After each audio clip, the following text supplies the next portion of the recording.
them wherever they are.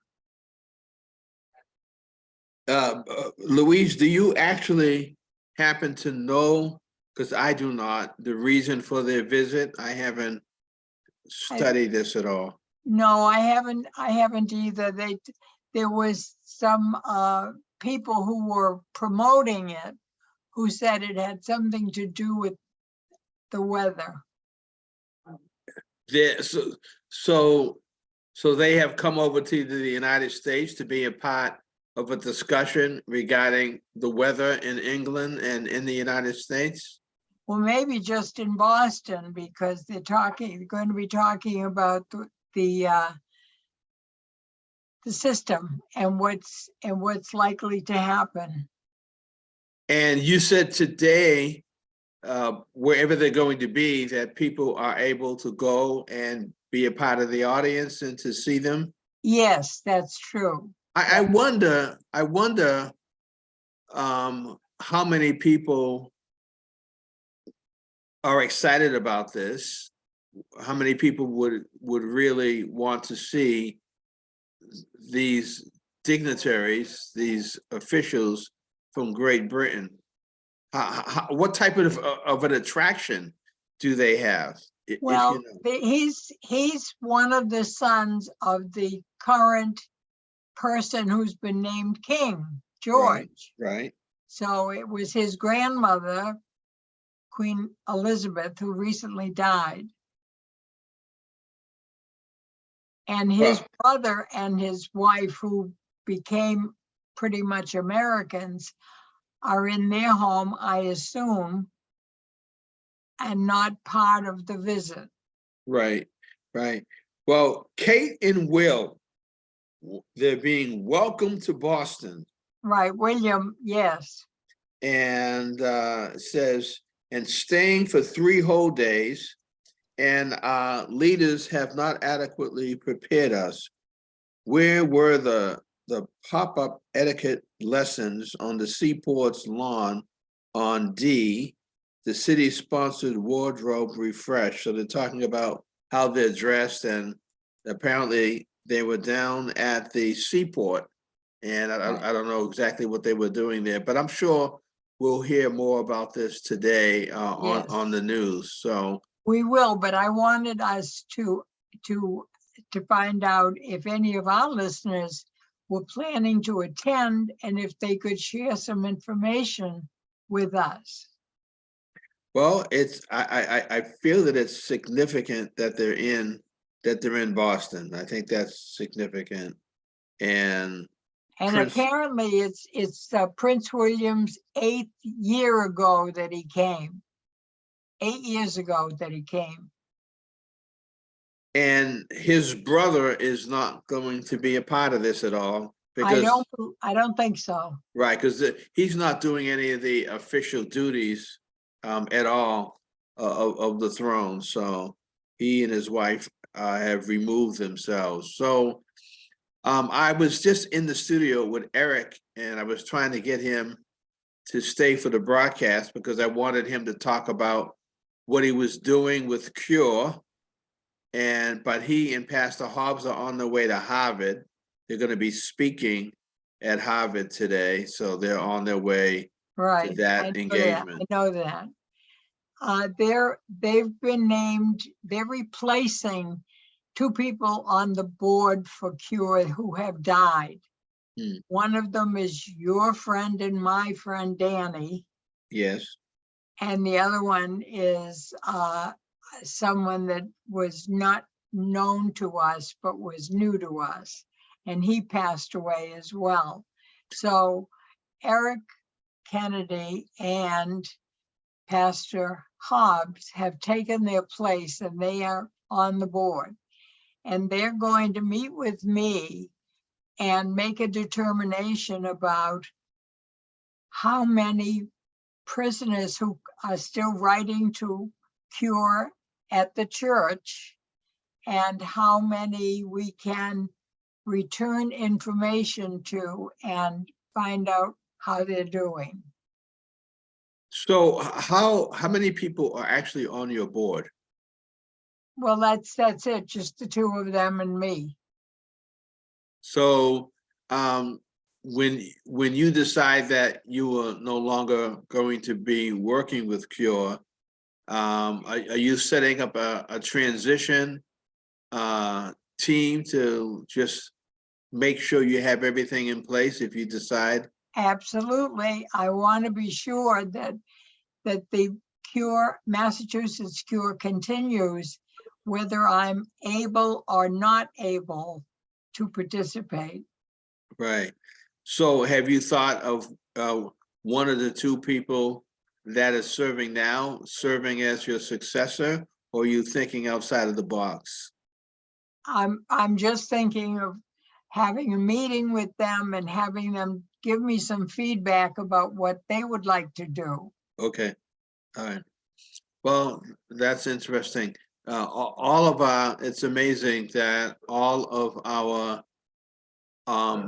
boards and things that we do, all these things come to an end one way or the other. Right. And so we need a succession plan. And I thought we had a plan here at the church, but it's not working the way that I wanted it to work. So Eric is actually, he just came into the studio and he sat down and he is actually sitting in the chair and, oh, he said he's listening because he's got to get ready to go. You sure you don't want to say anything to Louise? Because she mentioned your name as a person that she respects a little bit, and that you were one of the. I asked how many people were on the board, and she told me there were three people on the board. Her, you, and Pastor Hobbs. It might be more me than it is Louise. So Louise, Eric is sitting here and I'm trying to get him to engage us and to talk, but he's so, he's so humble. I know he certainly is. And he drove me home from church yesterday. Okay, let's talk about that. Yeah. So it was going to be my responsibility. I went to Saladin and I said, Saladin, I'd like to take Louise home because we haven't had a chance to speak and talk. And I was hoping I can get a dinner out of it when I got to your home. And Eric came up to me. He didn't ask me if he could take you, Louise. He basically said, I'm taking Louise. It's like I had no say in it. I had prepared my wife that I was going to be gone for a couple hours. But Eric basically, and he had two young men with him. Right. And he used them as a way of trying to intimidate me to say, yes, he can take you home. And he didn't even ask me. But he just ushered you out the door. He just told me. Right, abuse of a senior citizen. He put you in the car and you took off. But once he dropped you off and made sure you were home, he sent me a text and said, duty fulfilled or something like that. And I said, yeah, no, he did a good job. He did a good job. This is not the first time he's driven me home. And I was trying to make conversation with the two young men, but they were just fascinated by everything they saw as we were driving from Dorchester to Hull. They had never been to Nantasket. Well, I honestly think that the other two young men, the reason why they didn't say much is because they were like security for Eric and your security. And security people are supposed to be watching, keeping their eyes open, but they're not supposed to be having conversations. So you were in good hands. And I'm going to ask you, before we get serious, I'm going to ask you to evaluate Eric's driving with my driving. Was there any difference in the way that he drove over against how careful and responsive I was in driving you home? You're both very careful and responsive as you drive.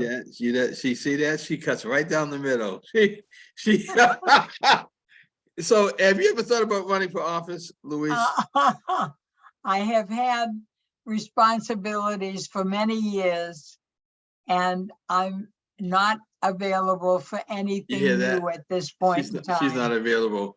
Okay, so, but you talk like a politician because you go right down the line. You don't go to the left, you don't go to the right, right down the Well, line. you know, how long have I been going to our church, Pastor? 29 going on 30 years. Yeah, well, I've known you for all of those years. Yes, So we've had conversations for all of those years. yes, And yes. you know what I am doing most of the time and what I plan to do going forward. And you also know that I am the oldest member of Global Ministries Christian Church. You are, but I am right behind you. Do you know in 5 years, in 6 years, I'm going to be 80 years old, 6 years. Can you believe that I'm going to be 80? Well, are you ready for this? Go ahead. In 4 years, I will be 90. You said 4 years. 4 months. On 4 months. Wow. 90 years old. In 4 months, not years. Wow. Months. Wow. That's amazing. Birthday's in March. Pardon me? Your birthday's in March? Yes, yes. March what? 27. So we should celebrate with some Italian cake and a bottle of sparkling cider. And really, I mean, as you continue to grow older and reach, these are just milestones, right? When Yeah. I have a broadcast with 3 young men. It's called The 3 Young Men. Is with Pastor Stephen Davis, Pastor Randy Neighbors, he's in Tennessee, Steve is in Newark, and myself in Boston. We're on every Tuesday. I've seen that. Okay, and you should watch it every time that we're on Tuesdays at 9 o'clock, because we're all seniors and there might be something you can offer us because you're the oldest senior among the 3 of us that are on the broadcast. I'm sure you have a lot to say to us. Well, I'm wondering, well, not wondering, but I pray every day. I read the Bible on a regular basis, and I know that I every day thank God for allowing me to be able to do what I'm able to do physically.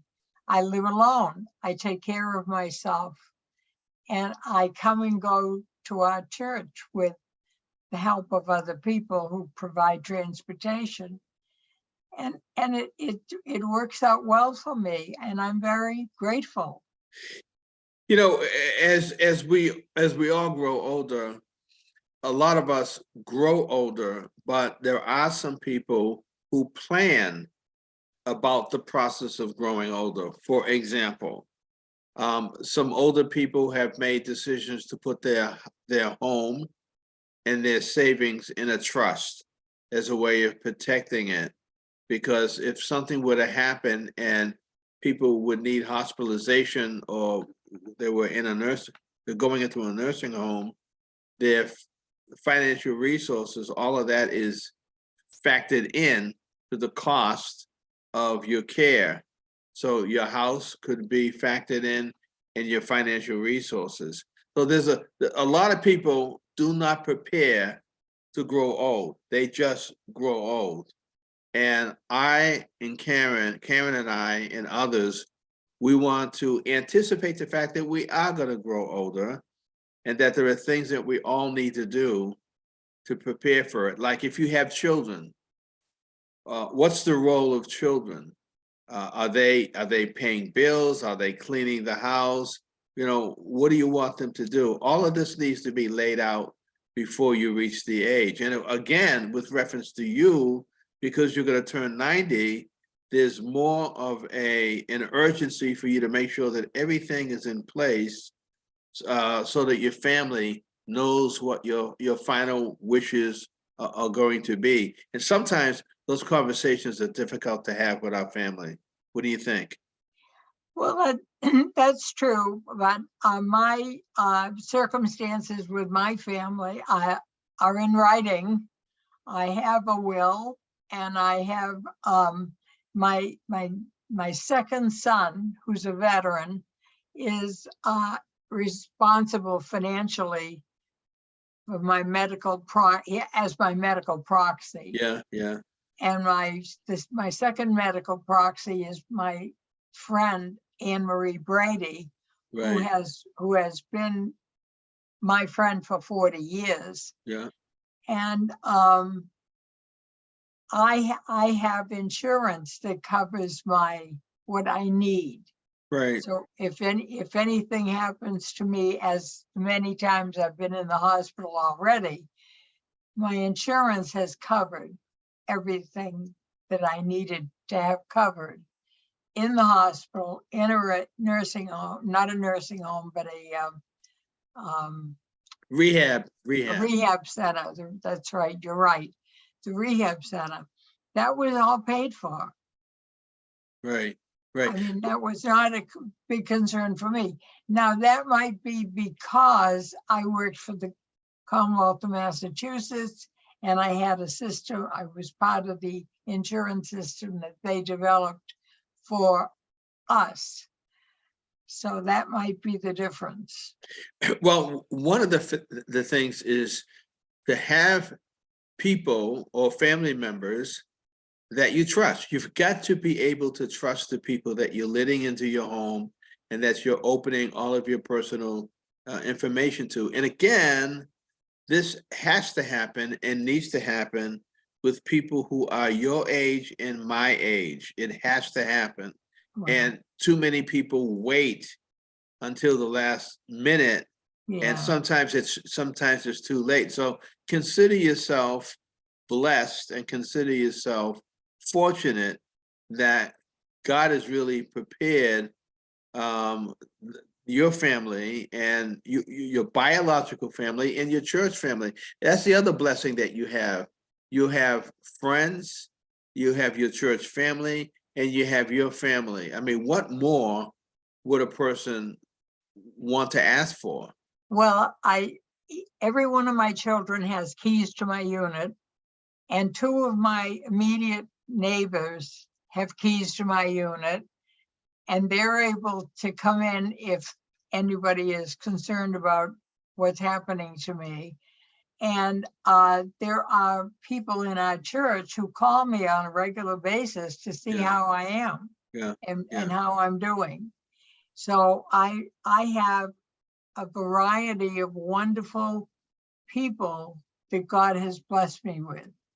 Well, I have just purchased an Apple Watch, and I did it because the one that I bought was called the Ultra Watch. It's the biggest one they have. So I can, so I wear it on my wrist, and it's a good weapon. It's so big, it's a weapon.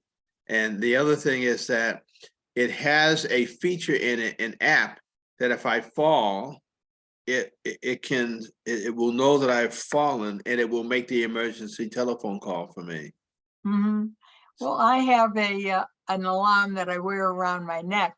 Right. Is that called Life? Is it Life Alert that you have? Yes, I do. Right. I also have two walkers. One is the one I'm sitting in right now. Right, right. As I do the broadcast, because the seat is higher Okay. than my desk chair. Yeah. I also have another walker that's smaller, and I can walk around my unit with it. But I have to lean on something because I have a tendency as I'm walking to fall backward. And I've not fallen for many years. I think the last time I fell was in the driveway of our church, and Dan Janey and Renee's husband came out of the church and helped me up. Well, I can remember when I received my first telephone call from Dan Janey's family, saying that he fell. Mm. And so I jumped in my car and I raced to his home and I tried to pick him up. And I was able to coach him to get on all fours, get off of his back, get on all fours. Mhm. And I helped him to get up. And then it happened again. And his family called me and I jumped in my car and I raced down to pick him up. But each time I, again, picked him up or got him on his feet, he was much heavier than I was. And Right. I could Well, feel the he's taller. He strain. was taller. He's much taller than I am, not smarter, but taller than I am. But if you fall 3 times in your home and that's reported, you could find yourself taken out of your home. Mm. So they always ask when you go to the hospital, or at least when I've gone, have you fallen? And again, yeah, I would disclose if I did, but I don't want to fall. So I think the idea when you said that you have the 2 walkers, Right. that's very important because we don't have to impress people that we can stand upright and we can walk without support. If you need support, use the support. And Right. I'm thinking now, it's really funny because I'm thinking now that I'm telling you to use the support that's offered to you, that I should use the hearing aids that have been offered to me because I was standing in Buttery Hall and Anita was standing next to my office and I was standing at the exit door, the main door into Buttery Hall. So she Right. was talking to me. I didn't understand the thing she was saying. And Oh. if I have somebody next to me, like if Eric is next to me, he knows that he has to interpret what people are saying and telling me what they say. Right. And Renee does the same thing. She interprets, she understands, she relays it to me. But again, we need to utilize the things that we have available to assist Right. us Right. in our walking. If we fall, you have Life Alert. I have the Apple Watch.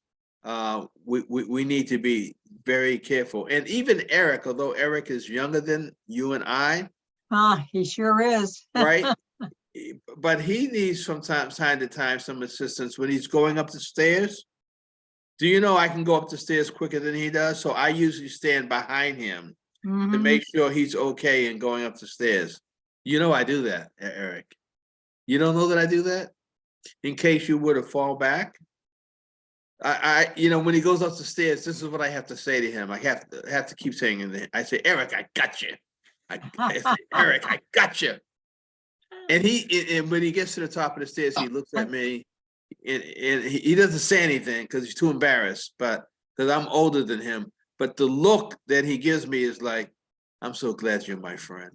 Mhm. Isn't that so endearing? Yes. Well, he's a wonderful friend and he's a wonderful member of our church. Well, And I wouldn't go that far, but yeah, well, but he did that tremendous Thanksgiving dinner for when our church family gave it out to people who needed a meal. Eric wanted to say something, Louise, so let's let him talk and hope that he's going to tell the truth. Make sure you're not on the mic. It's really this. So he was talking about that look I give him. It's the same look that your puppy or your dog gives you when you first feed him. You hear that, Louise? No, I didn't hear all of it. Right. He says that I was talking about the look that he gave me, and he said, it's more like say it louder because the microphone's here. It's that look that your puppy or your dog gives you when he's hungry and you put that first. Well, Louise, that's interesting because when I have something to say to Pastor Bruce, I go very close to him and I'm standing right next to him. See? I don't yell across the room. Thank you. I don't yell either. I just do the looks now and he understands them now. You see that? He just gives me the looks, Louise. But you know what? Again, we are all going to grow older, and it's wise if you have older people around you, that you Mhm. spend time with them and learn from them, because they have an awful lot to share with you, even if they don't say anything. For example, Eric knows that if he were to have a hearing issue, that he needs to take care of it because he's looking at mine. Sometimes you don't even have to even talk to somebody, just being around them and looking at the pluses and minuses, the things that they do that they should do, and the things that they don't do that they should do. That's still a learning opportunity, I Mhm. think, you Mhm. know? And you know that on Sunday at our church service, when I arrive, I come with my walker. Yes, right, you do. You come with your walker. We should charge you extra for that for a seat. Because right now, we don't charge for the seat that you sit in. But if you bring a walker or bring a guest, we have to charge you for occupying the second seat, for using up the extra space. Oh, That's what they yeah, do at the airlines, right, yeah. Louise? That's why I haven't been able to take a flight to visit family because of all the awful things that are going on at the airlines. You know, Karen and I just came back from North Carolina. It was the Uh, first time that I was on a plane in a lot of years. I haven't been on a plane. And one of the things for me in the plane is that I don't want to keep having to get up and go to the bathroom. So when Karen books my seat, she always gives me the aisle seat Uh-huh. so that I could just get up and go. And one of the interesting things that I noticed on this last trip, if you have to go to the bathroom, do not wait to have to go after people have eaten, Ah, because once they were serving us, and the service was all over, and they put the cots away, that's when everybody got up and they went to the. You have to observe these things. It's better to go before you eat. It's better to go at a time when you know you, again, when you're older and you got to do certain types of things, you begin to study other people so that you can That, adapt yourself to the circumstance. Some people never make the observation, and they get frustrated. They get real frustrated because why are these people all in the bathroom at this time? Well, if you had watched, you would have known. So when I was on the plane, I was observing everything. When they came by and they wanted to serve us, and I knew that we were going to be on the plane ride for an extended period of time. One, I didn't take a soda because that causes you to want to go to the bathroom. There's sugar. I didn't want to have a meal that was going to cause my stomach to want to send me to the bed. So again, you have to study these things, and sometimes I would prefer just not to have anything when I'm on the plane and wait till I get off to eat. Now, you haven't been on a plane in many years, Louise. Is that true? well, it's been a few years since the last two times I was in the hospital. And but if you were on a plane, if you were going to be on a plane, you're going to visit family. Is that what we're Yes, it's saying? always visiting family, right? But as far as these international cure events, you're not going to any of those anymore, correct? I went to one in Thailand and I went to one with Pastor Hobbs in Rwanda, Africa. Must have been a good trip. But you're not going to be traveling to any more cure conferences internationally, are you? I might.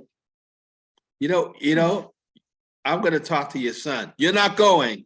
Well, that's not true because if I go, I would ask Pastor Hobbs to join me or Eric Kennedy to join me.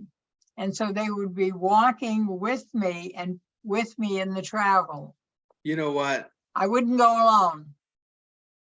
It's amazing how Pastor Hobbs and Eric have the seniors in the church always wanting them to take them home, travel with them.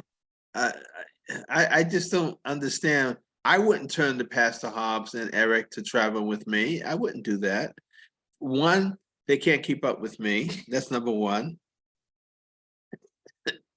Louise, Yes. Eric is smirking. I don't know why he's making these facial contortions, but he's smirking. I need somebody that has more energy and somebody that could really hang with me. I think you would be a good companion to travel with me.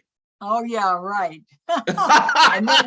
And then if you needed help, I would be able to lift you, right? Louise, can you see us both traveling with our walkers? The story is the tortoise and the hare, not the tortoise and the tortoise. Did you hear that, Louise? Not sure what? Say that again. Say that. I said the story, the childhood story is about the tortoise and the hare, correct? Yeah. And the hair. Yeah, Yes. it's not the tortoise and the tortoise. Oh, I'm glad you got that, Louise, because I didn't, but that's part of the aging thing that's taking place. Let me ask you another question. Somebody came to me today and they were talking with me and they were asking me questions about the number of meetings that were taking place in the city as a result of the homicides and the violence. Right. And I mean, I know this like I know the back of my hand, and I know the back of my hand that when there are homicides, when there was violence in the city, and Black people are on the other end of this, when teenagers and children are dying, when innocent grandmothers are shot, there are people in the community who say we've got to stop meeting, we've got to start working on a plan Right. to address this. And then when the shootings and homicides subside, many people who are a part of these groups go back to their regular day jobs, they go back to their lives, and the meetings stop, nothing is really accomplished. And I find sometimes mental health in your neighborhood that these meetings that people want to have take place as a reaction to what's happening in the city, but nothing usually comes out of it. Yeah, there's no Because planning. There's no planning. let's say that there is planning, but it's never completed. It never sees the light of day, you know? And I think that the elected officials will host a lot of meetings in the community, but they're not interested in putting the work in to create a plan. They just want the people who vote for them to feel that the elected official, that I'm with you, I'm standing with you, even though nothing's coming out of this. And so I basically said to the person who was talking to me about this, that I said, that's why at age 74, I'm not racing to all of these meetings. I'm not racing to all of these sessions because I don't need to emotionally deal with this issue by going to a meeting with a group of people that are feeling pain about what's going on, but they're not producing anything, in my opinion, especially the elected officials. Nothing has come out of the meetings that have happened thus far.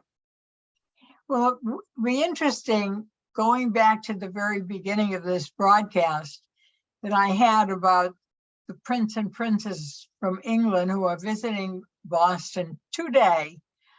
It'd be interesting to see if the elected officials show up and do something because they're visiting us. Well, Because that's another thing about, would they be ready to, have they planned anything when there's been conversation about this visit for a couple of weeks? well, I think that the elected officials who are smart and elected officials who know how to function in this kind of environment will be the ones that will stand up, especially if these guests are going to be visiting the district of that elected official. So if I know they're going to be in Roxbury, Dorchester, and Mattapan, and I'm the elected official, I'm gonna make sure that I'm a part of that party. Don't you think that that's the way they do it? Well, I have heard that this Prince and Princess are going to be in Somerville, Okay, Everett, okay, Boston, and a okay. couple of other places.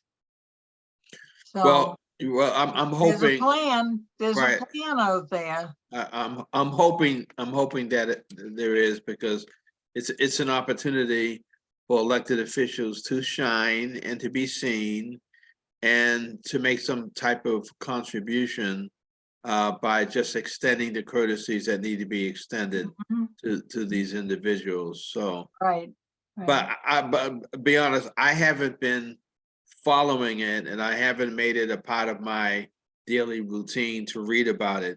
You know, one of the things that I was thinking about driving in today about our station is that I wish I had funding to be able to hire broadcasters that could be here during the day and study and then present the news to our listeners. So the program that we're doing is okay, but I also want updates on the Mm, news. mhm. But you can't ask people to volunteer and do that. You need to find a way to compensate people for the work that they're doing at the station. So I'm hoping that we can find some funding, since we can't place any ads, have any ads placed on our station. I hope we can find some funding. And then lastly, when I was thinking about your program today, and whenever we're on, I always think about you and Pastor Hobbs, of two of the longest uh persons to be a part of our broadcast family. You go all the way back to 2010 when you first started the broadcast. Now, do you remember if you and I were broadcasting on BNN before I started the radio station at the church? Of course, it was a long time ago. And we used to go together to Roxbury. Right, but before we went to we went downtown to the transportation building. That's right, that's right. We also went to another place on the ocean. Right, so you and I actually have been doing this for an extended period of time. It's been a long time. But you were broadcasting before you met me and you started with me. You were broadcasting earlier, right? Yes, I did a broadcast for DMH. I was invited by the woman that used to be on the news, who left and became a pastor at a church in Roxbury. Liz Walker? Yes, Liz Walker used to call me on her broadcasts. Interesting, Yeah, interesting. And were you actually doing your own broadcast down at BNN before you and I teamed up? I was giving information that they asked for. So you were a resource for the, Mhm, right. you were a resource for BNN. They would invite you as a guest. Is that what you're saying? Well, they would invite me, an individual would invite me and have a purpose of asking me to speak. That's very, very interesting. I didn't know that you served that purpose. I remember when we were both broadcasting there, they were beginning to ask me to do things. For example, on election night, they asked me to come into the studio Right. and be one of the talking hosts for the election nights. And they had a producer who was feeding me information in the earpiece that I had. It was kind of exciting to be pulled in. And when we were at WEZE Radio, WEZE Radio talked to the vice president of Salem Communications because they wanted to get our program syndicated on all of their stations around the country. it didn't happen, but we were being recognized as having a very good, beneficial broadcast that they wanted to consider allowing people around the country to listen to. We've come a long way in this We broadcast. sure have, but the other thing that happened at BNN that I found was very interesting, and I think I've mentioned it on the broadcast before. I came in one day when you didn't come because you had something else to do elsewhere. Right, I came in and did our broadcast by myself. okay. And the person who was the manager there called me into her office and she said, I have a question for you. And I said, this was after I broadcast. And I said, oh, okay, go ahead. I thought she was going to ask me about something I said on the broadcast. Yeah, Instead, she said, I noticed that you and Pastor Bruce come into the building together and leave together. And I said, that's true. So what's your question? She said, are you two really friends? And I said, he is my pastor in my church, but yes, we are friends. And she was amazed because she, for many years, this was a Black woman, and for many years she had wanted to have a white friend and didn't know how it was going to happen. yeah. I remember that. I remember you telling me that. Mm, And I remember many times when we were at B&M, we met with a lot of students who right, were on the camera, and they felt that they learned a lot by being a part of our broadcast. If right, I'm correct, by listening to us. And right. what Yes, was amazing is that we didn't have an in-depth planning session prior to going on the air. We just went on the air and just had the same conversation that we would have sitting in your car on the way to the studio, correct? right, right, right. And That's it true. worked, and it worked. But we're both reaching a time in our lives where we have to evaluate a lot of things that Mhm. we used to do and make a determination as to what things we should continue to do. For example, Correct. you do not go shopping for yourself, grocery shopping for yourself anymore, do you? Occasionally I go with one of my sons. Do you know what my wife does? A lot of times, well, especially since she wasn't able to get out of the house, rather than sending me to the store and I would have gone, she just orders the food from the grocery store and they deliver it. Uh-huh. You know, and I'm at the door and I bring it into the house. But there were all kinds of ways that people now are ordering a lot of these things. Right. Well, what happens is this is one of the things you mentioned on the broadcast when we were talking about preparation for aging and the process of what our children do to help us. Right. And my two sons come and visit me on a regular basis. They clean my unit, they do my dishes, they check my refrigerator for the food. They go to the grocery store for me. They use my charge card to pay for everything. Right. They bring it home. They bring all the things home and then they put them all away where they belong. Right. They Right. always do that on a regular basis. And that is very helpful for me. And Well, occasionally I travel with them if I want to find something that I need to describe is what I want them to purchase. well, you're very blessed. You're very blessed. We have about 5 minutes left. So is there anything else that you want to share or speak to the listeners about? Well, I'd like to know if anyone is listening to us who had a question about the different categories that we were sharing. Well, if any of those people do respond, I will let you know.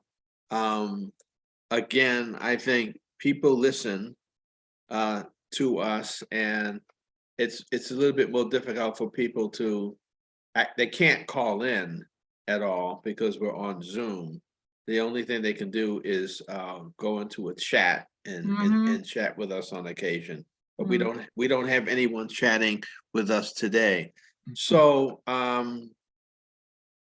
let's do our wind up for the people. Let's wind down with our Okay, broadcast. And I might have to leave the broadcast quickly because someone may be knocking on my door about something. Well, I'm glad we were able to do this again this week. Each time that we do this, I'm appreciative of the time that God has given us to be able to broadcast, and it's an opportunity for us to spend some time as friends, laughing and being serious at the same time. So, And sometimes you're not even serious, and people can appreciate your humor. I hope they can. I hope they don't start writing us letters and say, "Can you be serious for one moment?" But well, I look forward to seeing you again on Friday night for prayer meeting, Right. and look forward to then seeing you in church. So right now, we have 3 points of contact. It's Wednesday's broadcast, Friday's prayer meeting, and Sunday in person at the church. That's pretty good. That's pretty good. I'm Yes. glad we have that. Yes. It's Okay. important. It's important for you know that Friday night prayer is very important to me. Right. It's Because I like the opportunity to meet with my brothers and sisters at church. right. Well, it's also important to me. So thank you for spending time that we could spend the time together, and I look forward to talking to you on Friday. Very good. All right. Okay. Okay. Well, Bye-bye. bye to everyone. Bye-bye.